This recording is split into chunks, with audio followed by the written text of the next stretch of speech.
The fact is that back in the beginning days when me and Royce Gracie first came together, their family put an event on. And the day before the fight, they took my shoes away, and they said it was a weapon. I'd never had gone into a ring without shoes before. And so I go in to fight him, and I end up getting him in a heel hook, and I go to sit back, and he wraps his gi in my hand. And I sit back, and I can't push off because my feet are slipping. And so as I sit back, I go to fall back. I pull him up on top of me. I go to spin through. I can't. It's like being on ice. He wraps a gi around my neck, and he chokes me. And as he's choking me, I'm going, I mean, this is all within the fight. This is what I'm thinking. It's a weapon. He's choking me with his gi. It's a weapon. And I remember sitting there on my knees looking up at the referee when they're saying, he tapped, he tapped, he tapped. And I was like, yeah, I tapped. But you choked me. You choked me with your gi. This was all in my head. And that point on, I even questioned Art Davies and said, how is my shoes a weapon but the gi isn't? He goes, yeah, but that's his style. That's what they do. It's not a weapon. It's a tool. And I was like, so are my shoes. And it just didn't make sense to me. And I argued that, and it's kind of been a thorn in my side a long time. He said that you were able to wear your gi. He was not able to wear his wrestling shoes. How do you respond to that? Because he said that it was only the day before that they said he couldn't wear the shoes. How can you write that? I was thinking the exact same thing. Come on. It's that why he lost? He should have used the gi as an advantage. Mm-hmm. You see? And then he's saying that, well, I didn't know what he was doing. He's a grappler. Come on. The guy before that, he beat up like nothing. Pat Smith, he beat up like nothing. And the guys after that, he beat up them like nothing. Right. So, excuses. How do you call her, the small violin player?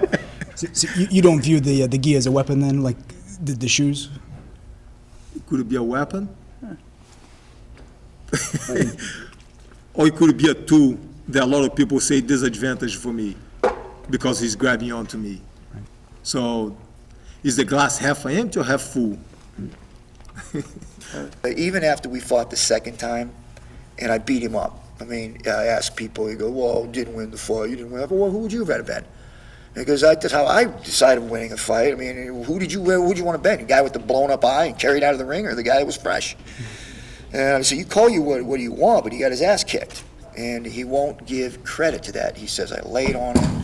He says, how am I supposed to fight somebody that doesn't want to fight me back? And I'm like, dude, you were carried out of the ring. You got punched in the face. How is that not fighting back? It's like I had 2 years of experience, 2 years of his 27 years of experience, plus 50 years behind his family backing. And I went in there and I put the game plan together myself, put a game plan together to beat his style. I did that, and I trained myself.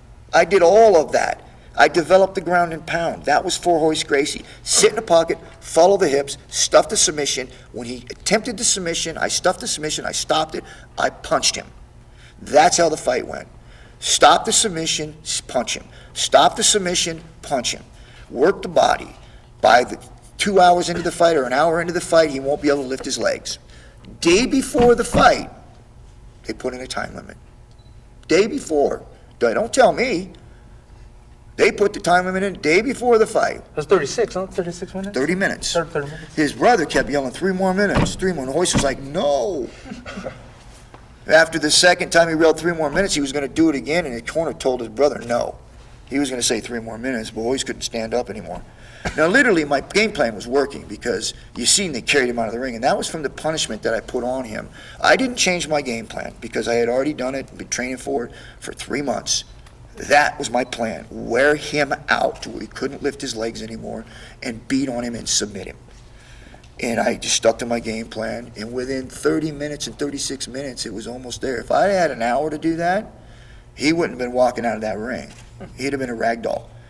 And but unfortunately, they were in control of the rules, they were in control of the time, they were in control of all those things, and they put in the time limit, and it worked in their favor. I can't dictate the outcome of a fight when the fighter sits on top of me and hold me down for 36 minutes. He didn't come in to fight. His father was on the corner yelling at him, come on, really? You came over here for this? Beat him up. He's like, I'm not moving.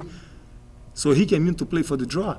Now, if you fight, okay, how much do you weigh?